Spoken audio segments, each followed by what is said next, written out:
Hello, everyone, and welcome to the second webinar in our three-part Sustainability Innovation Talk series. We thank you for joining. We are about to start, but before we do, we'd like to cover a couple of housekeeping items. We'll be running a live Q&A at the end of the presentation, so if you have any questions during the webinar, you can click on the Q&A panel at the right and submit your question.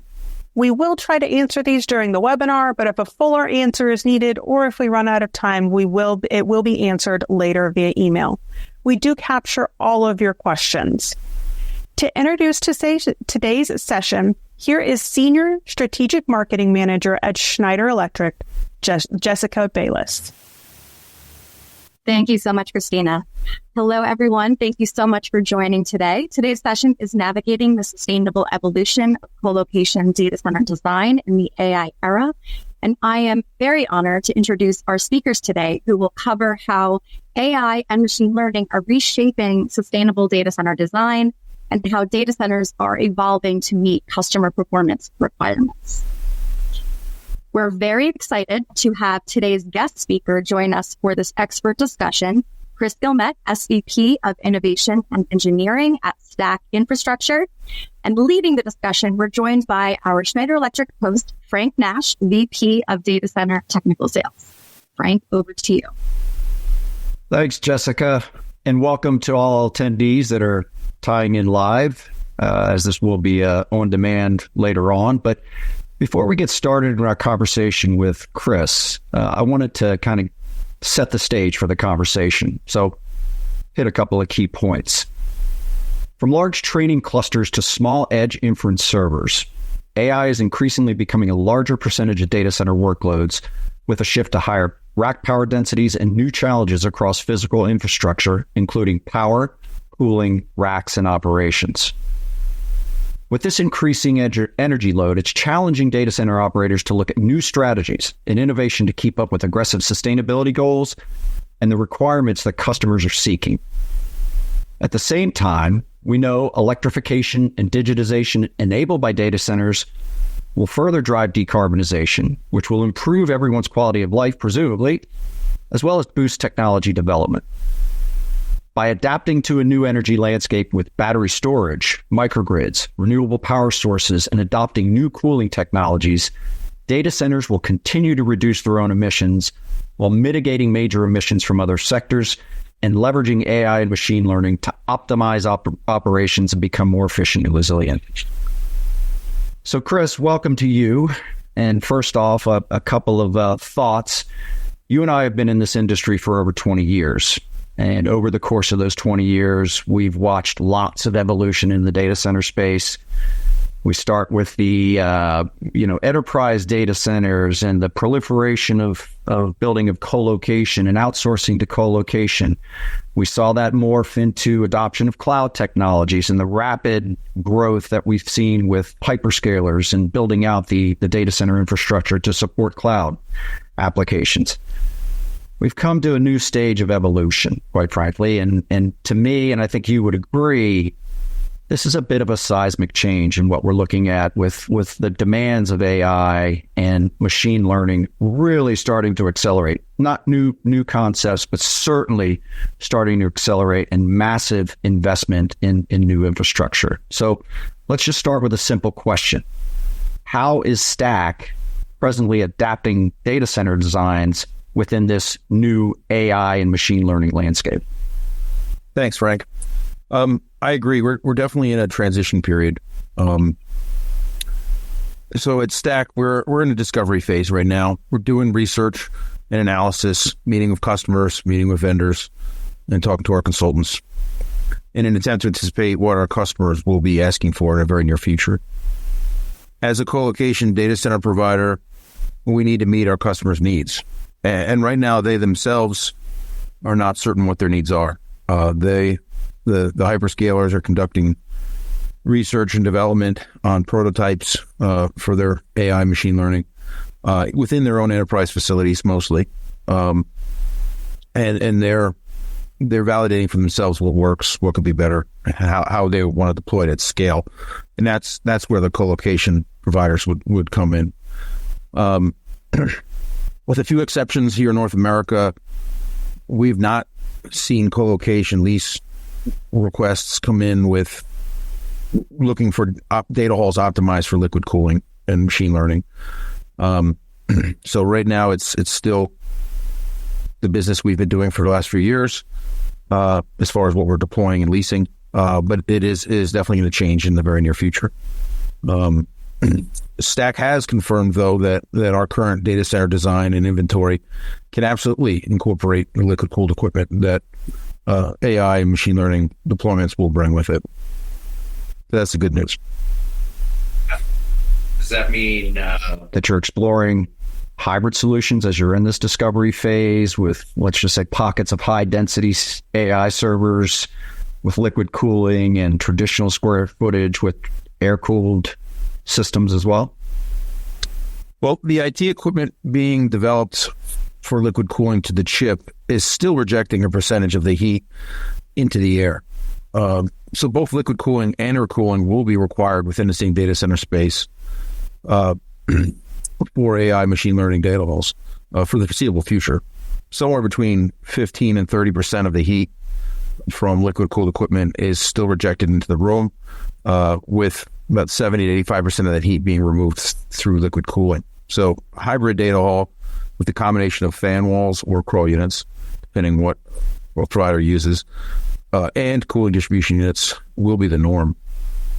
Once our customers validate their needs in their prototype facilities, then the colocation providers will see those new lease requirements from our customers, and we can adjust our designs more closely to meet their needs. In the meantime, all we can do is anticipate what the needs will be and have options and plans ready to implement once those requests do come forward.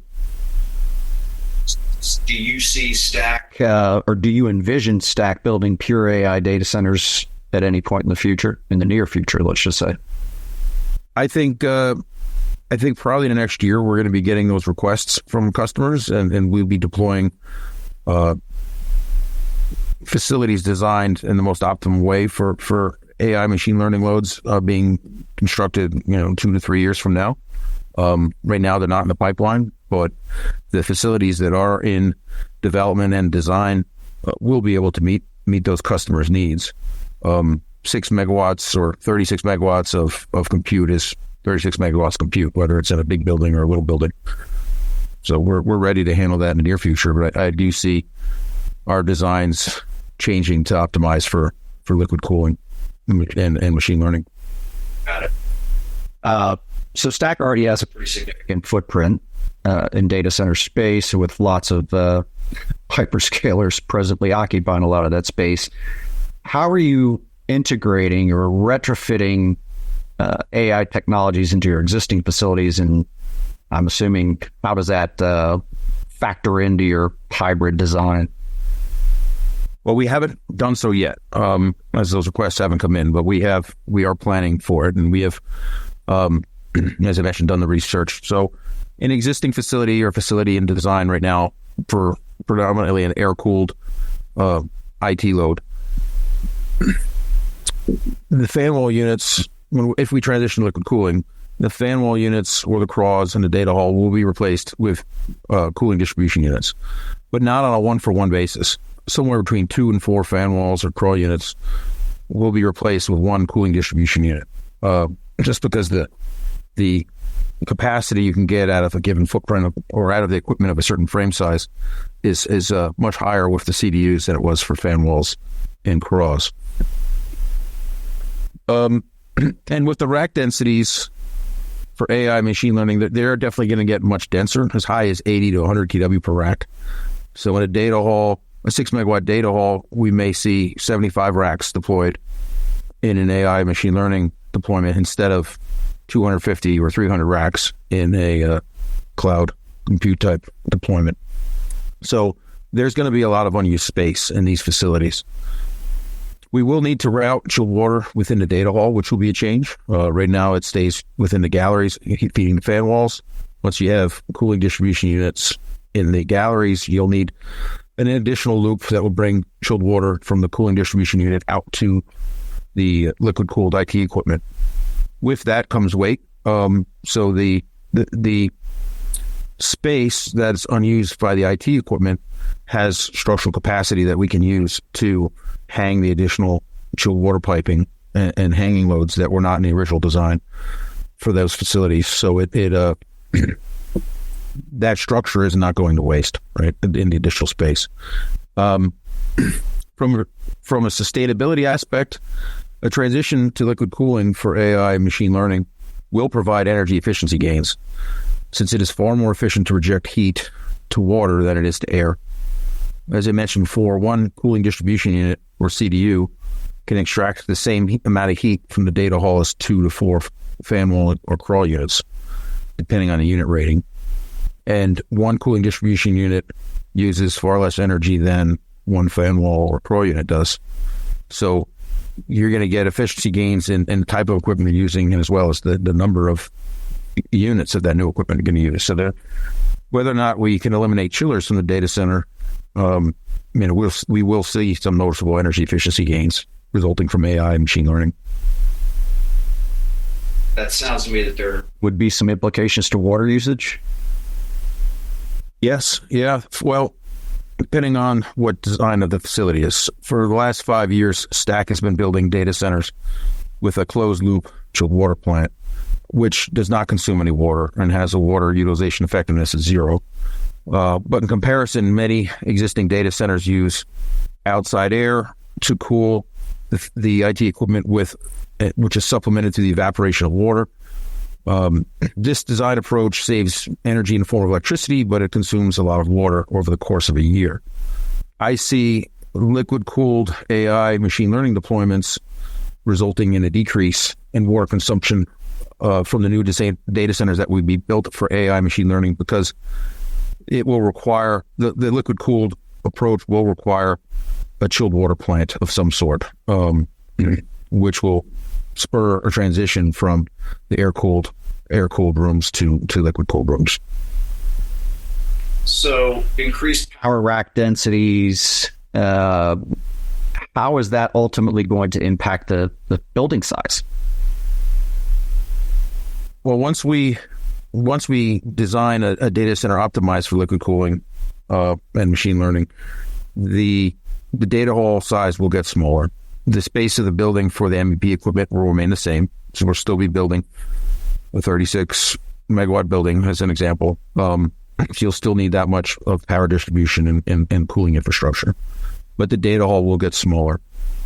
And with that, you get benefits from Scope 3, Scope 3 emissions. But let's kind of talk about all the scopes real quick. So Scope 1 is the direct emissions from a data center. So for whether it's a 24 megawatt or a 36 megawatt data center, a transition from cloud compute to AI machine learning will have minimal to no impact on the Scope 1 emissions of a data center, because it's still how many megawatts of power do we have? And as long as the requirements for standby diesel generator as a backup exist, the Scope 1 emissions will remain the same.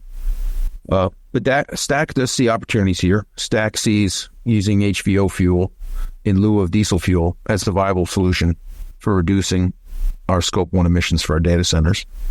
Stack is taking actions to update our emissions permits across our portfolio to enable us to transition to HVO fuel where available in the very near future.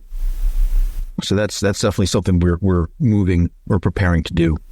For Scope 2, or the indirect emissions from power consumed in a data center, Stack is already operating our global data centers facilities on 100% renewable energy. But a transition to liquid cooling for AI machine learning will provide energy efficiency improvements for the data center, as I mentioned before, due to the efficiency gains from transferring the bulk of the heat through water versus rejecting it through water instead of air. So every kW that is not consumed is a kW that does not be generated. So there is a reduction in Scope 2 emissions, regardless of where we're sourcing our power from. So there are benefits there that should be achieved by all. Scope 3 for a colocation data center provider is related mainly to our supply chain for MEP equipment and our building materials. As we build denser data centers with smaller data halls, the building sizes will decrease, which will result in less building materials and a reduction in our Scope 3 emissions. So those benefits come just from the building getting smaller. But in addition to that, STAC has been researching and evaluating our building design standards and looking for ways where we can find alternative building materials which will offer further reductions in embodied carbon. Our BOD was just updated to require our general contractors to provide alternate pricing for the replacement of traditional building materials and products with alternatives that offer carbon reduction. This is mainly related to reducing the amount of concrete and steel used in our buildings and using other products and approaches to design our shells, building shells and envelopes. So we are looking at that and trying to improve that every day. Yeah, that's interesting. Under Scope 2, you talked about a watt that's not used.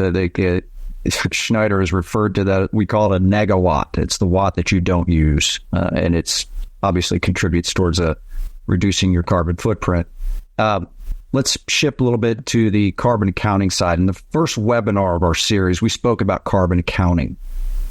How does STAC approach carbon accounting? And from a vendor perspective, what can we do to help you in that sustainability journey from a metrics perspective? Well, we look at it from two perspectives, design and construction. From a design perspective, this is extremely valuable to us, which is why we are requesting environmental product declarations, or EPDs, from key vendors and our material suppliers for the building construction. Recording this information brings awareness, and which awareness in turn allows us to make decisions that can reduce our greenhouse gas emissions and the carbon footprint of our buildings or the products that we're creating.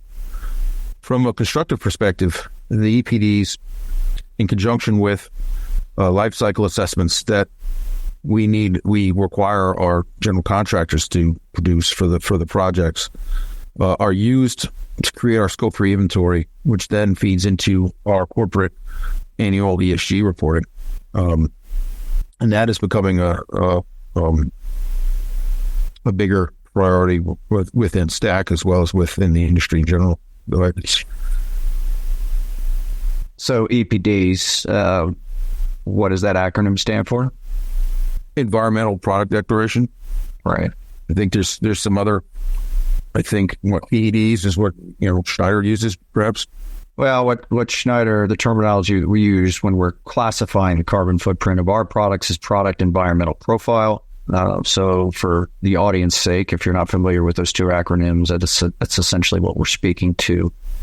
So STAC, we pivot now. STAC has integrated prefabrication into the construction of the data centers. I'm certainly aware of the integration of prefab in the powertrain side of your construction.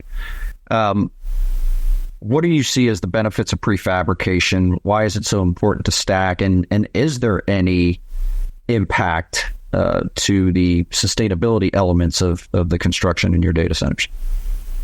Well, the primary benefit for prefabrication from STAC's perspective is time to build, and time equates to risk as well.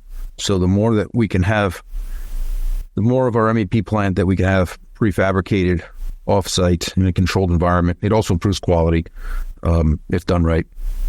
But the more we can have done off-site, we can do it earlier, and when the building envelope is ready for it to come in, instead of having weeks of stick building the MEP equipment in the room, we could bring in skid-mounted gear and reduce the time on site for our trades to just do the interconnections instead of doing everything. So that can decrease our construction time and increase our time to market for our customers, which is of great benefit. There are some some benefits sustainability-wise in reducing waste, or how waste can be handled in a factory instead of on a site. But for the most part, it's not linked to It's not like sustainability objectives. It's mainly just managing time and speed to market and risk. Sure. I also would suspect that with labor shortages, that prefabrication in some cases, particularly with skilled trades people, electricians, et cetera, that might have implications on, reducing the number of man hours on site. But let's pivot a little bit and talk. Let's delve a little bit deeper into the uncertainty.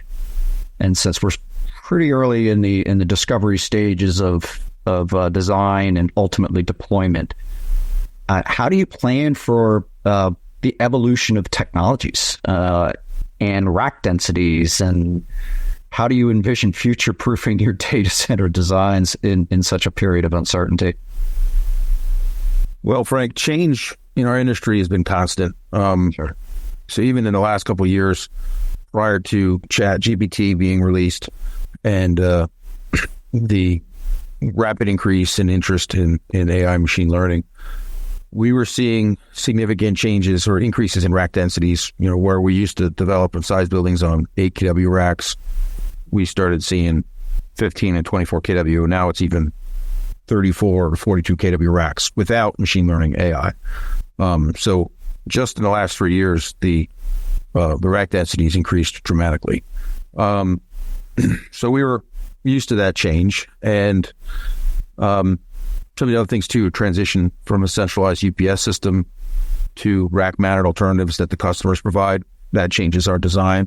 And it also changes the challenges we have to deal with getting a permit, getting the building built, getting past the fire marshal, right? So those are things that we used to just do on our own handle. Now we handle them in conjunction with our customers as they're deploying their equipment and technology in our facilities.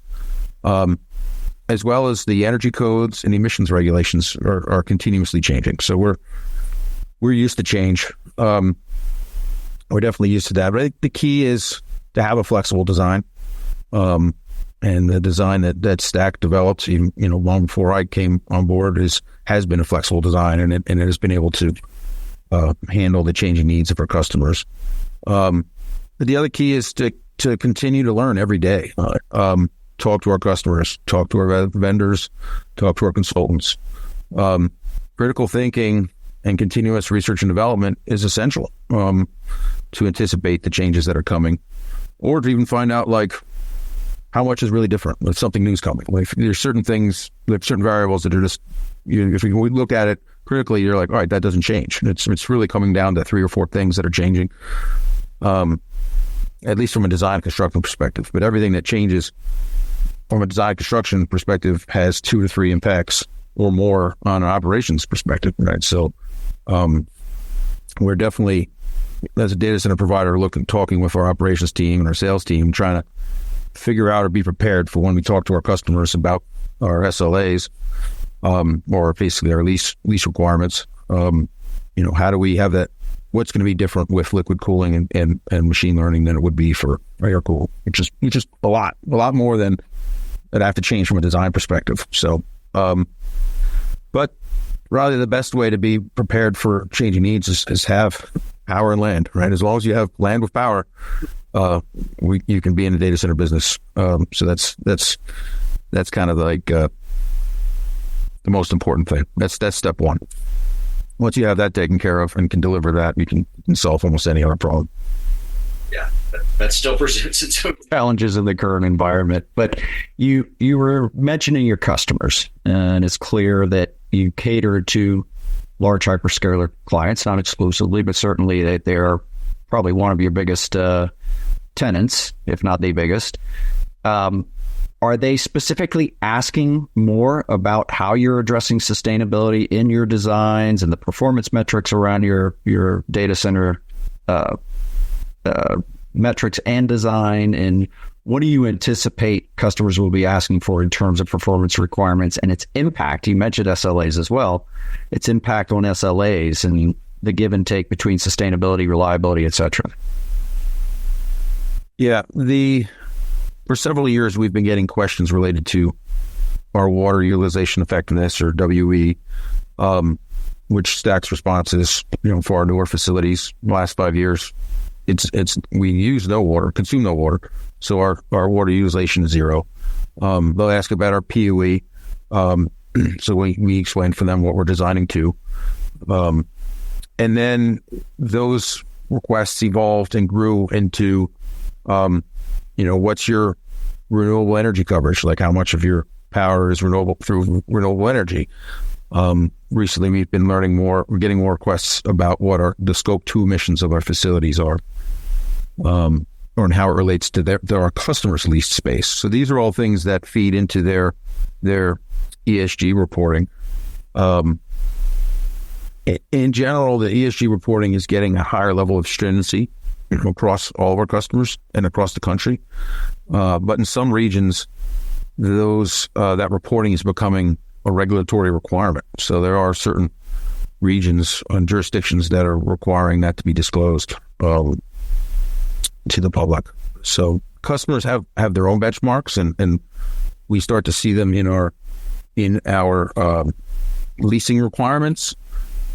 But Stack takes sustainability very seriously, and it's very valuable to us, which is why we've been calculating our own global greenhouse gas emissions and inventory through all three scopes for several years, and we're getting better and better resolution of it every year. And then in the near future, we'll start releasing it or reporting that publicly as anticipated. And once we start doing that, we expect to do that annually thereafter. And that right now is exceeding our clients' needs, but I foresee our clients' needs ramping up to match what we're already kind of underway doing. You see, from an SLA perspective, do you see the potential for give and take with some of your clients based on their sustainability goals?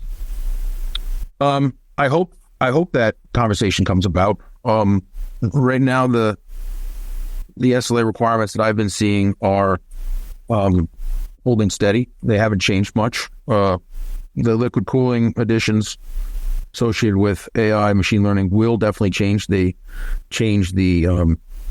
SLA requirements, because now we have to worry about water quality, the availability of different pieces of equipment that wasn't in there now. You should just get your air within a certain temperature and humidity, and the power not to be currently maintainable. You're good to go. So now we're adding some extra things into the bag.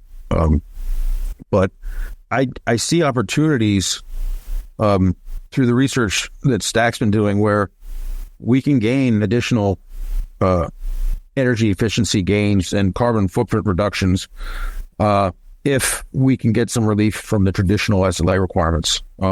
So some of the temperature ranges we deal with now, and how long deviations could be, or what the repercussions from deviating from ASHRAE recommended would be. If we can operate in ASHRAE allowable range the majority of the time without penalties, we can achieve some noticeable energy efficiency gains for our customers, and some carbon footprint reductions from some less reduction in equipment needed to meet those needs. So and even generators, like, as you know, some very few customers are willing to eliminate diesel generator backup from their requirement. But if our customers become open to that, then there's significant Scope 1 reductions on our sites, and Scope 3. Once we're not, there's some significant Scope 3 emissions from building a 3 megawatt generator and getting it to a site and building an enclosure. If those types of components can be eliminated from our SLA requirements, then we can eliminate it from our design and have achieved some improvements there. Sure. So we're not seeing any slowing growth of traditional cloud construction, but now with the emergence of the need for space that's equipped to adapt and or integrate AI technologies, it's added additional gasoline to the fire. Certainly what the pandemic laid bare was that there are challenges within the supply chain that we necessarily didn't plan for, but certainly have impacted us.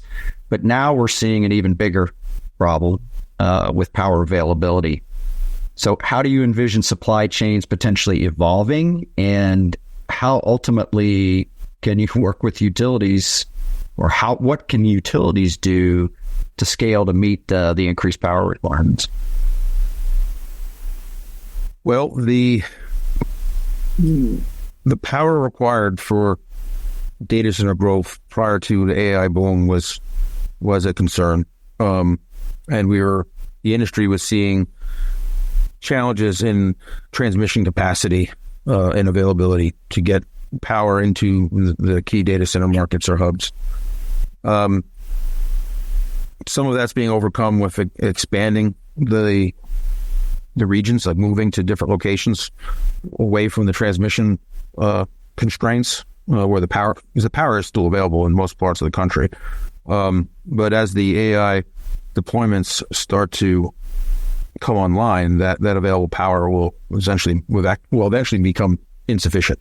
So we do need more power generation. Not right now, but in the very near future. And it takes far longer to build a power plant and get it permitted and online than it does to build a data center. But companies like Stack had tackled the supply chain problem, or mitigated the risk from the supply chain by getting into dedicated inventory programs, buying equipment further in advance, mainly for the MEP equipment, even as in regards to securing precast concrete building production slots, far in advance to be able to meet needs before customers come and with a lease request. So companies like Stack are starting to look at the utility constraints and the time frame it takes from beginning to start to deliver a substation, and we're thinking about it critically and trying to find ways that we can work collaboratively with the utility companies to have a shorter to abbreviate that lead time, help them maybe perhaps secure some key equipment production slots further in advance. Maybe move the rest from the utility to the colocation provider.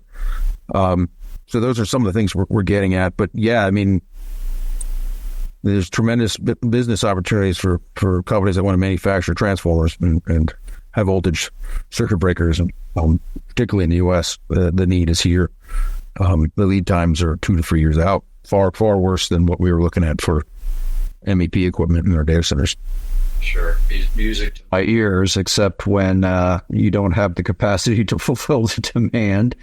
And look, just from the manufacturer's perspective, we've seen absolutely exponential growth in demand for low voltage, medium voltage systems. You mentioned transformers, and we don't manufacture a lot of our medium voltage transformers. As a matter of fact, we don't really manufacture any of them. We outsource, and subsequently, it's that becomes another constraint in the supply chain. But what I can say from Schneider's perspective is that we are, and as I mentioned, the pandemic laid bare with global supply chains where you've got you're building parts and pieces in different zones around the world. It was laid clear that was severely impacting our ability to manufacture within zones. So from Schneider's perspective, and I assume that it's similar with a lot of our competitors, we're repatriating a lot of our manufacturing in the North American zone so that we don't have to be dependent on supply chains coming from other countries, particularly in Asia. And so we're bringing on new capacity as fast as we can, but we still don't see that we'll be able to fulfill the demand that this now supercharged data center demand profile is looking for. But we're trying to remain as far as we can ahead of that curve.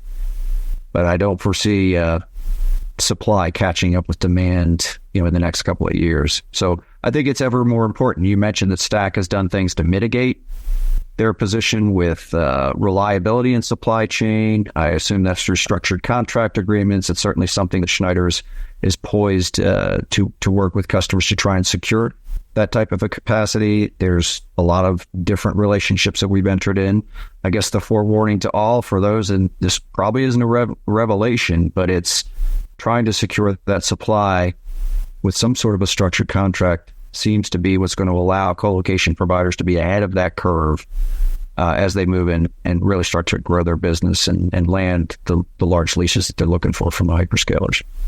Yeah, Frank, on that point, Frank, the supply chain constraints for products as well as for power, both those things lead to or highlight the benefits to energy efficiency gains. All right. So there's an AI machine learning data center, the scale that we will be deploying is massive, and energy efficiency gains of 5 or 10% have a massive impact, in reduction of the amount of things we have to buy from the supply chain and the amount of power that needs to come out of the grid. So it's, there's going to be greater emphasis and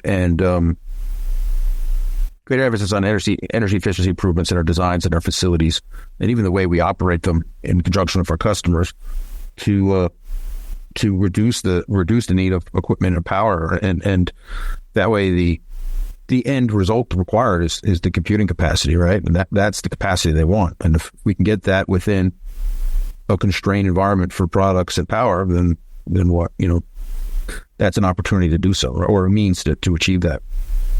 Sure. And I mean, from a manufacturer's perspective, if we can build equipment in smaller footprints, there's naturally an impact on embedded carbon. Let's face it, traditional switchgear, there's a lot of steel, there's a lot of copper. And being able to reduce that footprint and reduce the materials used is definitely going to contribute to a reduction in carbon footprint. So let's talk about more at a high level. This evolution beyond traditional cloud into AI. What excites you the most about this evolution into AI and machine learning and being a more integral part inside of your data centers? Well, I've been designing data centers for close to 25 years now, and I continue to do so because I love doing it. Right? It's a great industry with amazing people throughout. So anything that stimulates growth and positive change in this industry is exciting to me. The transition period we're in is an opportunity to reevaluate how we're designing things, how we're building things, and even to reevaluate what's really needed, right? I mean, we could remember 15 years ago, you and I were working together on enterprise data centers that had 2N+1 infrastructure. And at that time, it was an absolute necessity. Like, we have to, customers had to have it, or the sky would fall. And then the economy got really tight with money, and then all of a sudden enterprise data centers stopped being built, and colocation data centers became suddenly an acceptable alternative. And the reliability and availability of the services in those data centers didn't go down. So it's like, what we assumed we had to have 15 years ago, we now know we absolutely don't need to have. So, we got to reevaluate some of the assumptions we have now and see, other ways, what other gains we can achieve, and what kind of, obsolete ideas or approaches are we using that we should shift away from to meet this massive need and change ahead of us. Sure. Yeah, I've been attached to this industry for about the same period of time, roughly, 24 years. We saw the dot-com bubble. The dot-com bubble burst, and everybody thought, wow, did we ever build? How wrong we were. I mean, we both strapped ourselves to rocket ships that, you feel at some point in time the trajectory of that rocket is not going to continue to go upward, but in fact, it continues to go upward, and the demand is making that rocket ship go faster. So look, I want to, first of all, any parting thoughts? No, thank you, Frank, for this opportunity, in this dialogue. This is great. Yeah, I do appreciate you taking your time today to share some of your thoughts and the perspectives from stacks, design, and construction. Chris, you've been in the industry for quite a long time, consulting engineer. You made the pivot into the colocation space. So you do have some very, very unique perspectives that I'm sure benefited the audience. So we're going to go ahead and pivot to a question and answer period. And I do see that there have been some questions that have popped up into the chat. So Chris, I'm going to go ahead and read those. Might need my glasses for this. All right. First question that I see. How is Stack dealing with much deeper AI server size and the need for deeper racks to accommodate those servers, PDUs, cables to fit, especially if they pipe chilled water into the existing racks? Oh, well, for the customers that we've been accommodating, I'm not seeing a change in the rack size. So we've been space planning for and accommodating 3,500 to 5,000 pound racks that are of the same size that we're expecting to see from liquid cooled machine learning deployments. Some of the numbers you hear, I've seen something once where a customer is talking about a 400 kW liquid cooled super Cray computer. But when you look at the cut sheet and you see how big it was, and you look at the cut sheet, it's 4 racks put together, right? So it's 4 100 kW racks side by side with their own little cooling distribution unit there. That's just one example. So I'm not really seeing it change a lot, but what is happening is our customers are still trying to understand how the 100 kW rack works. Like, if we put them, a whole bunch of them close together, can you still meet the air cooling requirement? And it's sounding like, or the initial research is showing that you still have to space some of these racks apart with lacking panels, because you still need enough room for.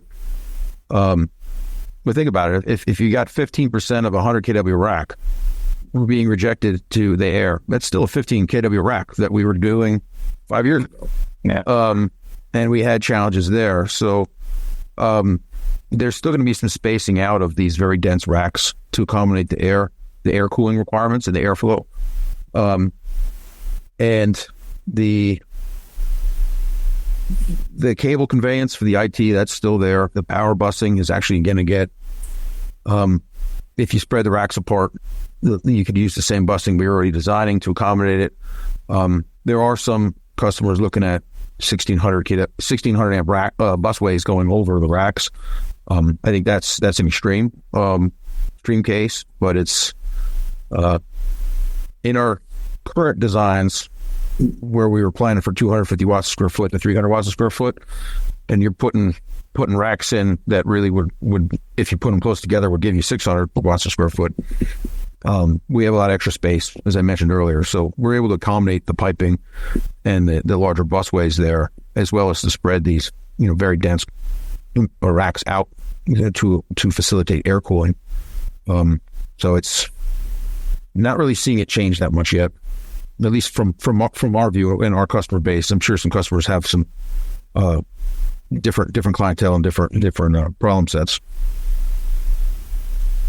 We'll throw a curveball at you. Maybe it's not a curveball, but next question in the chat is, how is Stack dealing with the much deeper, wrong one. How does the current landscape of sustainable design practices intersect with the construction of colocation data centers, particularly in the context of the AI and ML machine learning era? Well, I think the scale of which we're going to be building at for AI machine learning is going to require us to be more energy efficient. There'll be some gains just in the new equipment, but I think it's going to drive us to, if we want to get the amount of compute that our customers want out of the amount of power that's available in the market, we're going to have to be more efficient. So something's going to have to be done differently. Either it's change some of the design requirements in conjunction with some of the SLA requirements.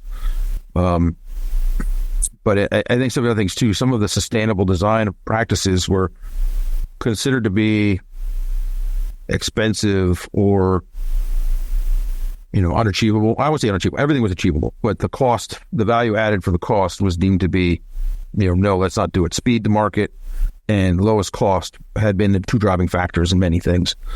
But I think now with constraints of power, constraints of and constraints on the supply chain, those things that are once deemed to be, added costs are going to be viewed as a necessary practice or approach in order to meet the end result that we're trying to deliver to our customer within the given constraints that we're facing. So I think it's going to change. I think sustainable design is going to get a higher priority and get more of the proposals that have been not chosen in the past will be adopted. I have to believe that the hyperscalers' demands will morph as well, and you're going to have to be in a position where you can adapt to accommodate that if you hope to keep them as tenants in your data centers. Another question here. I have planning experience using P6 planning tools with an oil and gas construction background. Can anyone like me with a computer degree and data processing diploma looking to transition into data center construction roles from project planning fit in? Or can you share examples of successful power transitions from project planning to data center design and construction within the industry, and highlight key factors contributing to their success? Sounds like somebody's trying to get in on the boom. Yeah, well, talent is needed in the industry. So, yes, if you have experience with P6, which I'm assuming is like Primavera P6, those are highly coveted skills. So, you got to first find the right people, and you'll find that need will find you soon enough. Keep looking there. But yeah, it's I think if you look at talent, we have to bring more talent into the business every day. And we've all probably had managers that always expect, human resources or the recruiters to give you, an all-star player sitting on the bench ready to come into the game. You still got to develop talent, right? So you still got to find people with, I guess, the right skills that might not be related to the data center, or might not be data center specific experience. Bring that new talent in and develop them, train them, and the data center business industry is gonna benefit greatly from it as a whole. I've done that too, where one of my past roles in another company were recruited, looked at specifically recruiting people from outside the data center industry, just because the supply and demand was, drove us to do so. And we just found some great people that were, had a lot to offer to the business. So short answer is connect with Chris on LinkedIn. I'm going to pivot to one more question. I think you mentioned this earlier in the in your commentary, but will the AI-specific data center designs still require traditional UPS and traditional generators? Generators are to be determined, right? Right now, they are all required. But the shift away from centralized UPS to rack-mounted solutions is going back to centralized UPS. The AI machine learning applications have a totally different power profile than the cloud compute that we've been deploying on a large scale the last few years. So in many ways, the machine learning applications could have, I don't want to scare people, but it steps on and off, kind of more like an industrial plant almost. So there's going to be power quality questions that need to be addressed at the property and substation level to accommodate these large facilities. And a centralized UPS provides some buffer, right? So you have batteries, and you also have an overload withstand to meet whether it's a momentary reactive power requirement or a short-term overload. So yes, I see centralized UPS as becoming a greater need once again, and generators. It really depends on the application. If a machine can stop in a iterative process, and they're only losing a few minutes of data, they can handle the outage and turn back on. It's a little different. Some of the AI machine learning is a little different than whether my credit card transactions happen and my bank account loses power. So sure, the delays alone don't need necessarily the reliability, particularly on the training side, I would assume. It is getting harder though, Frank, to get air emissions permits. So to deploy and license a generator, I don't want to say license, but to permit a generator and be able to bring it online is becoming much more challenging. So, there's going to be a point where some jurisdictions are going to say, no, you cannot have a generator. Some places are saying that through regulations right now. They're not outlawing it, but they're making it extremely difficult. And I think that's going to change. Sure. There will be places where they're going to say, no, you can't, you have to do this without generators. We did have a new question come in. Does AI and machine learning change the way Stack and your customers are viewing reliability, design, and associated metrics of the data center? Not yet. I mean, we're looking at items that will impact reliability, or how the changes could impact it. And then I think it's interesting discussion to have with our customers to say what percentage of your load truly needs to have like 5 nines of reliability, and what part of it can go down to 3 nines, right? I mean, it's a simple comparison is my mother's Facebook page doesn't need the same reliability as my my Schwab stock account, right? So, but a lot of leasing requirements kind of come in treating everything the same, because the providers don't know who they're actually going to lease that space to. Like, they're leasing space from us as a colo provider, but they don't necessarily know who they're going to host in that room. So they kind of hit us with the highest requirement that will meet all needs. But I think as you grow to scale, those questions, the massive scales we're going to build, those questions are going to need to be asked. And I think, some customers are changing that. Some of them are doing,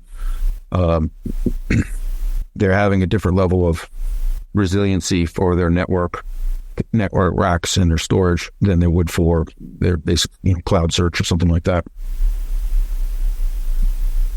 Well, I think that wraps up the questions. I wanted to go ahead and transition as we prepare for the closing of today's session. And I want to thank Chris first and foremost, but a couple of key takeaways. Let's just paraphrase what I heard, Chris. I assume that other co-location providers are in the same boat. Clearly, in the discovery phase, you need to be able to anticipate the evolution and of the customer's needs and the requirements while still maintaining an eye on efficiency and sustainability.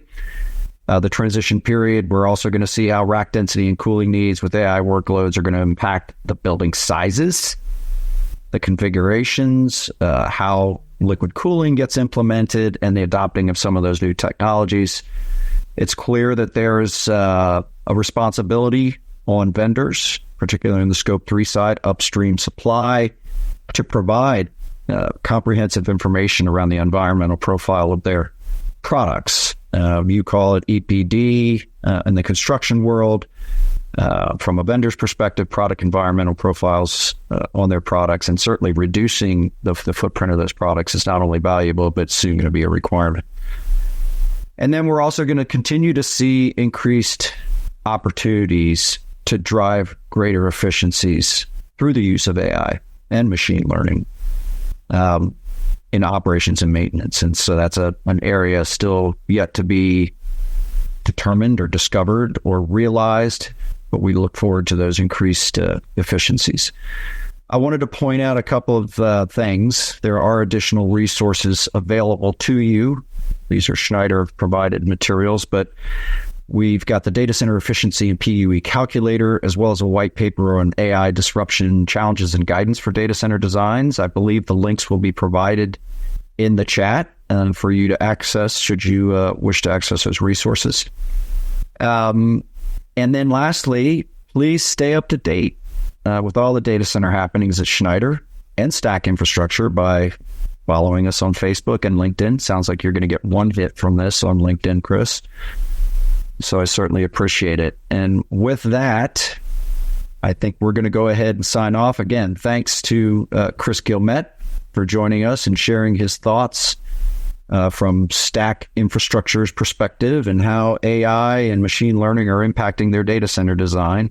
And thank you to the audience for participating and with your questions. And we look forward to another event here in the near future.